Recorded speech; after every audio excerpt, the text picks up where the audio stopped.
Hello everybody, today I'm going to be teaching you about the logic section of the CV2 search.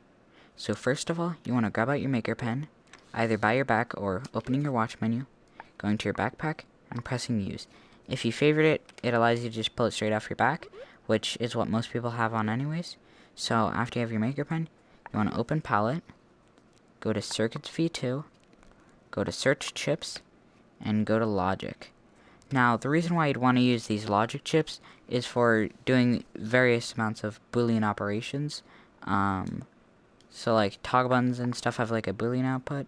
That's helpful with an if chip, which I'll go over later, and why that's helpful. So, anyways, without further ado, let's get into it. So, for the AND chip, if all of these are true, then it'll send out a true value, which you can add many inputs up to much further than that. I don't think you need that many unless you're building something massive. But the AND chip's it's not too complicated. The equals chip, whatever, if the value of A equals the value of B, it sends out a true signal. Otherwise, it sends out a false signal that can be used to differentiate if like a player's holding an item or two items are the same, stuff like that.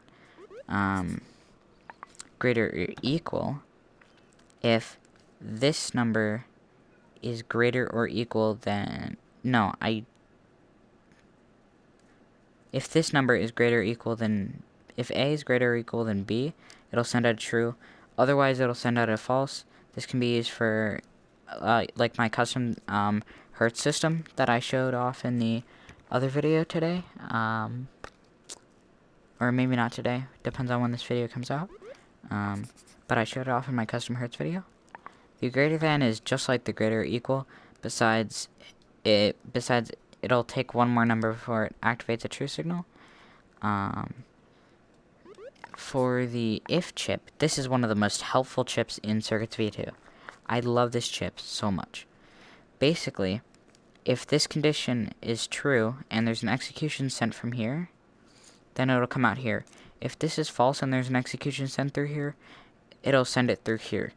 This is very helpful for various amounts of things.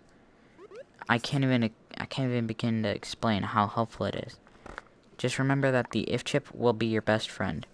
The less or equal, it's just like the greater or equal, besides if A is smaller than B, then it'll send out a true signal, but if it's bigger, then it won't.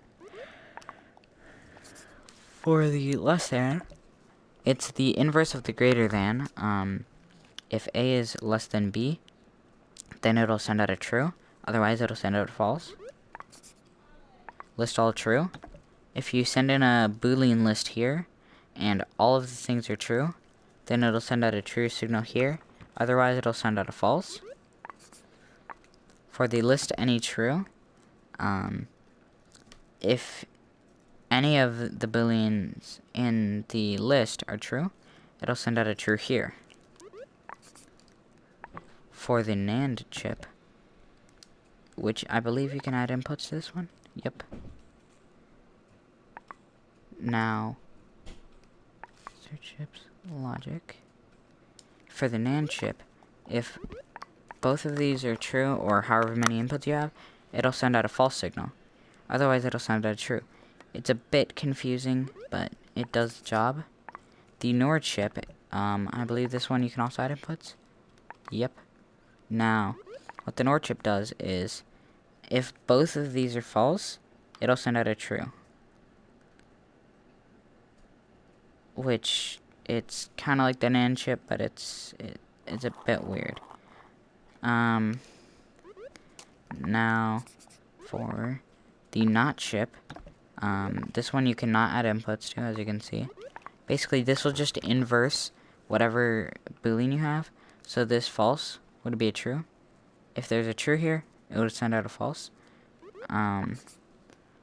For the OR chip, if any of these inputs are true, then it'll send out a true. Otherwise, it'll be a false. So like if I use my wire tool and I turn one of these to true, this will send out a true now. But like this, it'll send out a false.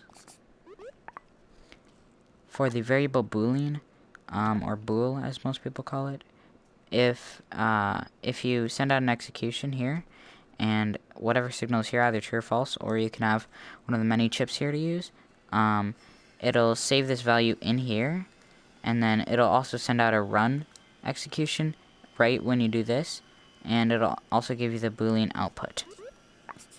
For the list Boolean, it's the same as any other old variable, besides it supports list values, so same run execution that chains through.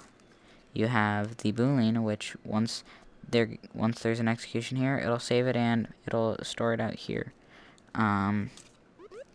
Now, this is all for the logic area. There's not much to the logic section, as you can probably see, but it's one of the more helpful sections. So if you ever wanna make sure anything's true or like greater than whatever, make sure to use the logic chips. As always, enjoy CV2 creating.